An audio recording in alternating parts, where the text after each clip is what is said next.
Okay, so I was asked a question about double feeds when it comes to stoppages. So when it comes to stoppages, we have two types of actions we're going to perform once we run into the error or encounter the problem.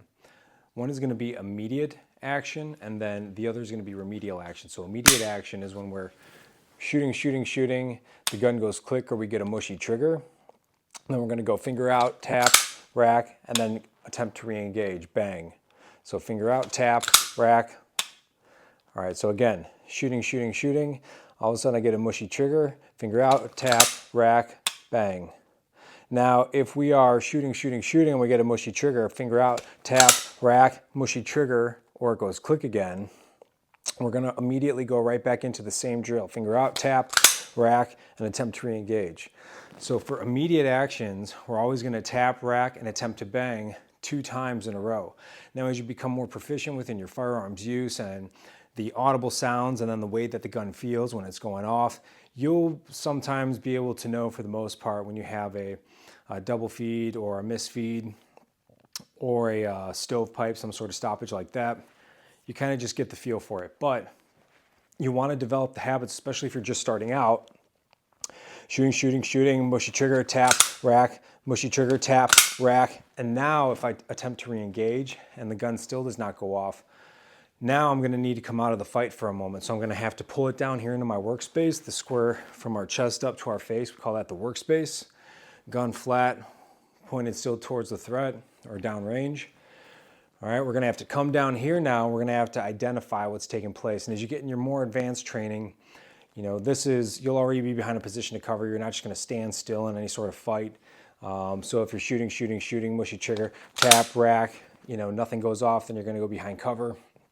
But in this case, for just flat range mindset and fundamentals, shooting, mushy trigger, tap, rack, attempt to fire, tap, rack. All right, nothing happens, so we bring it back down here to the workspace. Now, we're gonna have to look down at the gun to see what's actually taking place and what's happening. So what a double feed is, these are dummy rounds. You don't ever wanna practice live ammunition in the same room. So if we go into condition 1 where we have a round in that chamber, so what a double feed is a failure to extract and eject, well really just extract a shell casing from, there we are, from the chamber right there. So if we have a failure to extract, because ejection is when the actual shell casing comes out. So extraction and ejection take place very quickly, but not simultaneously together. Extraction is pulling that shell casing or that bullet out of the chamber. Ejecting is when it's actually going out of that firearm, okay? You don't want to get into the habit of chasing bullets like that. Start doing that and catching those bullets, then you're going to develop really bad reflex fundamentals and habits whenever you're actually shooting. Wait till you've got years and years of experience before you start doing something like that. I shouldn't be doing that on camera. So anyways, we have a shell casing or a round that failed to eject from the chamber, and then the gun, so theoretically would have went off, shot. The shell casing still in the chamber, it's not extracting or ejecting, and then the next round attempts to come in, but it can't because there's a traffic jam and it's blocked right there. So for example, shooting, tap, rack. A tap, rack, and attempt to bang is not going to fix this problem. So you're going to have to go into what's known as remedial action. The moment that you go through your 2 tap, rack episodes, and then you have to bring it down into here, we're now entering remedial action. So we're going to go ahead, look, identify. I see that I have the double feed identified by that right there. Now here's the first thing you're going to want to do. After you've taken cover and whatever, you're flat down range and you know, all guns always point in the safe direction. Notice how I turn my body. I don't turn the gun. Okay, I turn my body. So after we bring it down here into the close workspace, we look, we identify. The next thing we're going to have to do is we need to lock the slide to the rear. The reason why is because the spring forward pressure on this upper, the slide here, is actually taking the bullet that's still within that magazine. So within the magazine itself, it's keeping tension on that magazine and pushing it up into the rear of the shell casing stuck within our chamber. So you need to lock that slide to the rear to alleviate that spring pressure up against that round that is still currently seated in the magazine. It's basically just hanging there. Next, you're going to want to remove that source of ammunition.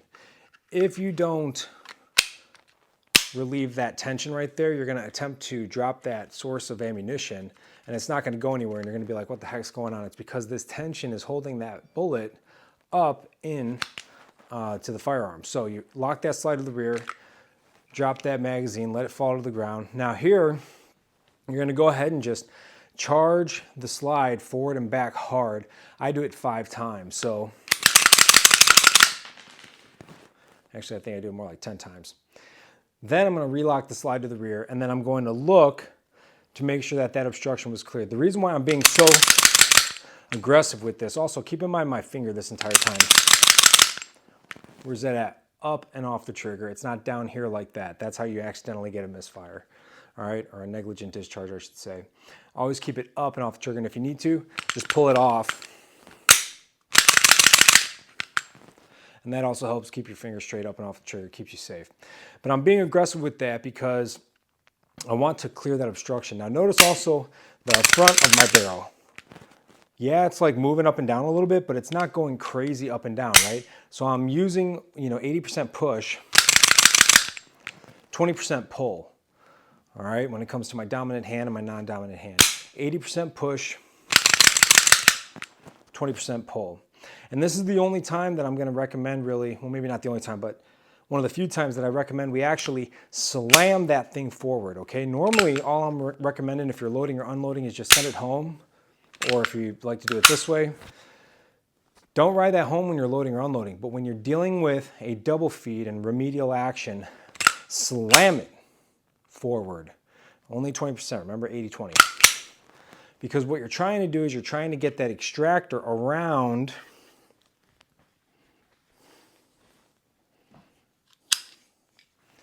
the shoulder of this bullet here. So it can actually clip in there and then pull it out.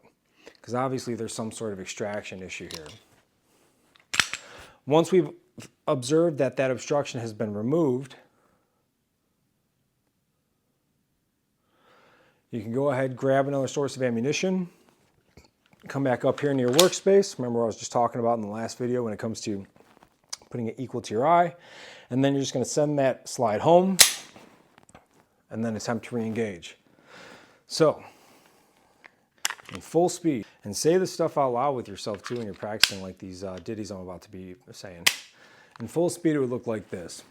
Shooting, shooting, shooting, mushy trigger, finger out, tap, rack, attempt to bang. Mushy trigger, finger out, tap, rack. All right, something's wrong, so I did 2 iterations of immediate action. Bring it back here into the closed workspace. Look to identify. Lock that slide to the rear. Remove that source of ammunition. Clear the obstruction. Lock the slide to the rear. Ensure that the obstruction has been removed. Grab that source of ammunition. Reload, back in the fight, bang. And that's how you deal with double feeds. It's remedial action. After 2 iterations of immediate action, it's remedial action. All right, thank you very much. Hope that helps. If you have questions, please continue to let me know. Thank you.